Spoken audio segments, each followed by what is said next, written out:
The calendar says it's 8 days until Christmas, but it's Christmas in Las Vegas. Bulldogs taking on Eastwood. Tenacious on the defensive side of the ball. Ben Morrison scores for the early lead, but Eastwood gets the ball inside to Emmett Getz. He misses, but Jacob Meyer follows nicely as the Eagles up by 3. Other end, Brendan Revels right back to give Rossford the advantage. 17-15 second half. They try to pull away. Derek Vorst with a two-hand slam, but Eastwood, the Eagles aren't going away. Down 2. They get the ball inside of former Bulldog Gavin DeWeese. He misses, but Meyer cleans it up, and we are going to overtime.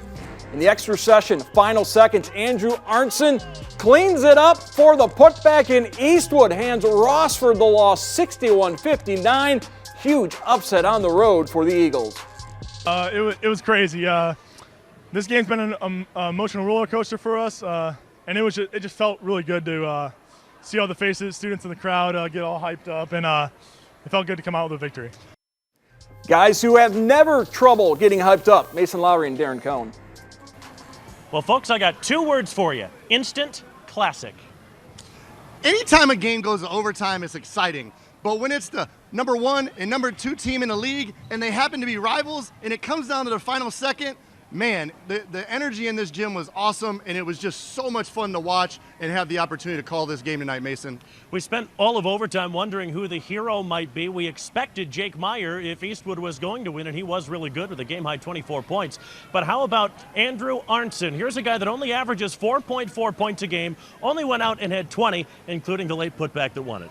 No doubt. Well, Jacob Meyer saved the day by sending the game to overtime. But Mr. Arnson was the hero tonight. 20 points.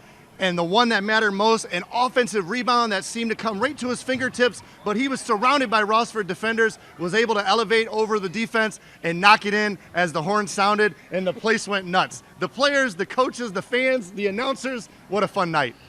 Well, we saw 2 really good quarters from Rossford, the second and the third, but in the fourth, their lack of depth really started to show. They only have 7 full-time varsity players. Brendan Revels, their point guard, the great 6'9" junior Derek Vorst, they both started to cramp in the fourth. That really hurt them. Yeah, Rossford's a great team, and they showed it tonight by spreading out that big lead and then fighting all the way to the end of overtime.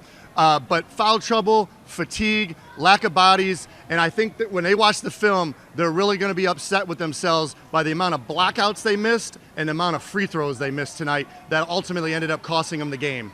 This win for Eastwood, an early Christmas present. They fired the opening salvo in the race for the Northern Buckeye Conference title.